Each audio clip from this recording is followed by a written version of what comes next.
Well, good evening, everybody. David Paul here in the KHOU 11 Weather Center, and we've got a chance for a severe thunderstorm to rumble through and across Houston and southeast Texas late tonight into the wee hours of Tuesday morning. They're associated with a cold front. This one doesn't have much cold air with it at all. It will be cooler tomorrow morning, and then we'll still warm up. But what this will do is tonight bring a line of storms that may produce severe weather, and if we're going to get severe weather tonight, the greatest threat will be straight line wind damage, just straight line thunderstorm winds. Maybe some small hail, maybe an isolated tornado, maybe. We'll talk more about that in just a minute. But overall, this looks like a setup where we could see some gusty downburst wind, and then that would create straight line wind damage in some of these storms as they come through late tonight and early tomorrow morning. So the timing on this, when? Between 10 p.m. and 2 a.m. That's the most likely scenario for the line to cross northwest to southeast across Houston and southeast Texas. And again, straight line wind damage, the greatest severe weather threat, maybe an isolated tornado with this line of weather. Now, all that being said, we look at the radar right now, and in the past hour, we've had a broken line of thunderstorms develop out to the west-northwest of Houston, west of Columbus out toward Gonzales, still west of Brenham, but just grazing western Washington County. Thunderstorms near Bryan College Station have popped up. That one's going to miss Navasota, just to the northwest of Navasota. And then Huntsville, those storms are still north and west of you. And from time to time, we've had these orange boxes pop up. Those are severe thunderstorm warnings for hail and gusty straight line winds. And so that's what we've seen so far. The pink area to our northwest is a severe thunderstorm watch that's in effect through the evening and overnight until these storms end up and pass through. At the moment, Houston and southeast Texas is not officially included in that right now, but I think it's likely that at least our northern counties get lit up in that type of a thunderstorm watch as we move a little deeper into the evening. Right now, just passing scattered showers, Galveston, Chambers, Liberty County, and a couple of showers toward Matagorda Bay, Palacios, and Matagorda. Closer view, these are where the stronger storms are right now. This one west of Carlos, northwest of Navasota, near Bryan College Station. Plenty of lightning and thunder there, but at the moment that one's not severe. This one is severe near Lovelady, just north of the northern tip of Lake Livingston. This one's racing northeast at about 20 to 25 miles an hour. It's going to miss Lake Livingston. A little bit further to the west-southwest, this is 290 out past Brenham, Carmine to Giddings. And then this is I-10, Sealy, Columbus, Schulenburg, and out toward west of Flatonia. That's where we're getting the western edge of that line of scattered thunderstorms. LaGrange is getting a thunderstorm right now. But again, those are at the moment not reaching severe limits, and they're still west of our county warning area. They're west of Colorado County. They're west of Austin County. They're just hitting the western edge of Washington County where Brenham is. So that's where the storms are located right now. Bigger picture, there's actually another line of storms off to the north and west. There they are. And I think this is going to be the stronger and perhaps main line of storms that races across East Texas tonight, all being driven by a couple of things. Rotating low pressure at the surface and mid-levels, and then at the surface a cold front. That will help to lift the atmosphere as all this comes across East Texas over the next several hours. Let me take off all the moving wind stream lines and the severe weather watches and warnings. And here's what the radar has done over the past 3 hours. You can see a couple of showers coming off the Gulf.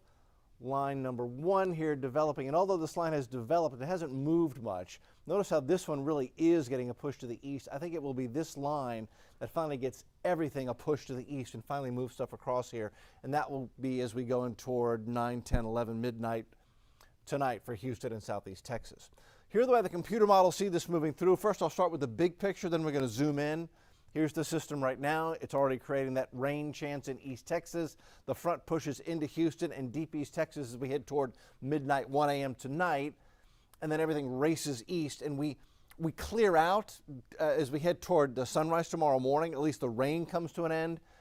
But just looking at this, we're going to get a little wraparound moisture on the backside of that going into tomorrow afternoon and evening. So we may end up being cloudy and a little cooler tomorrow. Not cold. There's not any cold air with this frontal boundary. It is cooler air. Here's a closer view of that same model run. So let's zoom in on tonight. Here we are at 7 p.m. And this is a rapid refresh model, but it has not picked up on that line of showers that's developed off to the northwest. So this one has not initiated just perfectly, but I think it has a good handle on how tonight's going to play out. We'll get this line forming off to our west toward 10 o'clock. Models want to bring this line of thunderstorms in toward the immediate Houston area, basically up and down the 59 corridor by midnight 30 tonight. That's when our greatest threat for severe weather appears to be. And then the line races toward our coastal counties, Bay City, Angleton, Alvin, League City, Baytown, Liberty, up towards Spurger and just west of Beaumont by 2 a.m. And then after that, the storms very quickly race off the coast. So Galveston, it may be 2:30 in the morning that you get that line of storms rumbling through, and then it races off very quickly. It doesn't sit and rain on any one spot for too terribly long. Because of that, when we look at our severe weather threat with this line of storms tonight, the flooding threat is very low. We're not concerned about flash flooding. I think the greatest threat, because of the speed of the line and because of the upper level profile, will be strong straight line winds. We may get some downburst winds in some of these storms. The wind races down, hits the ground, then pushes out ahead of the line of thunderstorms. That can create straight line winds of 40, 50, 60 miles an hour. Again, hail, a slight threat, flooding is very slim. Tornado, I can't rule out an isolated tornado with this system. And here's why. We've got this wind at the surface coming out of the southeast. And while that's happening, up at the middle and upper levels of the atmosphere, winds are blowing in a completely different direction. They're coming out of the west. And so what you've got here is the description of wind shear, wind direction and speed changing with height. And if you get a strong thunderstorm in that type of a wind scenario, you can get a little bit of rotation. It's not the most powerful tornado setup I've ever seen. In fact, it's actually kind of marginal, but it's there, and so maybe we get an isolated tornado. If we're going to see that, most likely it would be one of the stronger storms with the deeper updrafts, and those with this line are much more likely to occur here in our northern third, basically from Spring Creek, Waller, Spring Woodlands, Humble, Kingwood, northward toward Conroe, Montgomery, Huntsville, Livingston, College Station, and Navasota.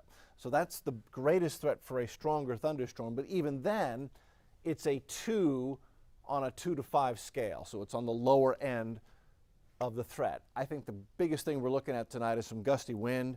If it's trash night in your neighborhood, maybe you don't want to put those cans out. If you've got some loose, very light furniture, lawn furniture outside, maybe you want to bring that in. So if you do get in one of these storms where it produces these strong gusty winds, you won't get your chairs and stuff tossed around, and that can cause more damage than the wind itself. Quick look at the extended. We're going to clear out. So cool tomorrow, 58, then 74. 50, 78 on Wednesday. That's gorgeous. We got a slight rain chance Thursday evening. That's St. Patrick's Day with another one of these little fronts coming in. And then Friday, Saturday, and Sunday, the coming weekend, look gorgeous. So that's where we stand right now. Let me just give you a quick update again. We'll go back to the radar so you can see where we stand and where we're setting up right now. So it's a broken line of thunderstorms right now, from Gonzales to just west of Brenham to Bryan to Madisonville. These are not racing in here right now. It's that secondary line further to the northwest that I think will eventually give this all a push across the area tonight. And we're on severe weather watch. And can you see what's changed in just the last couple of minutes since we began this broadcast here on social? Most of southeast Texas now included in a new severe thunderstorm watch. That's just popped up since we've been on the air. Let me take a closer look at this and see how long this is going to be in effect for. We'll bring up the data. And okay, so here we go. We're looking at this severe thunderstorm watch, Fort Bend, Harris, Montgomery, Waller County. So this would be in effect until 2 a.m. So now it includes most of the Houston and greater Houston area. That does not include the immediate coastal counties. That's until 2 a.m. And that pretty much agrees with the computer models we just looked at as far as the timing. Stronger line of storms really develops here around 10 o'clock, moves through downtown around 1 a.m., pushes into the coastal counties by 2 a.m., and then off the coast after that. So that's where we stand right now. Severe thunderstorm watch in effect for Houston and the greater Houston, southeast Texas area till 2 a.m. At the moment, nothing severe in our area. but as we go deeper into the evening, we'll be watching the radar very carefully. We'll break in here if necessary, but the big thing is we'll have a complete update and a live update going into the 10 o'clock news tonight on the TV side, and that's when we expect to see this line of storms getting its act together and pushing into our northwest counties, right as the 10 o'clock news is beginning. And I'll put up that computer run here as well. Let me take another look at that. Yeah, here we are going into 10 o'clock, and this would be the line of storms that will eventually cross the area, and that's the line of storms that we would be most concerned with. That's where we stand right now. Keeping a close eye on it this evening. We'll keep you posted on social. Live update on the TV side on KHOU 11 News at 10 o'clock, right as those storms are developing. We'll see you then for a live update.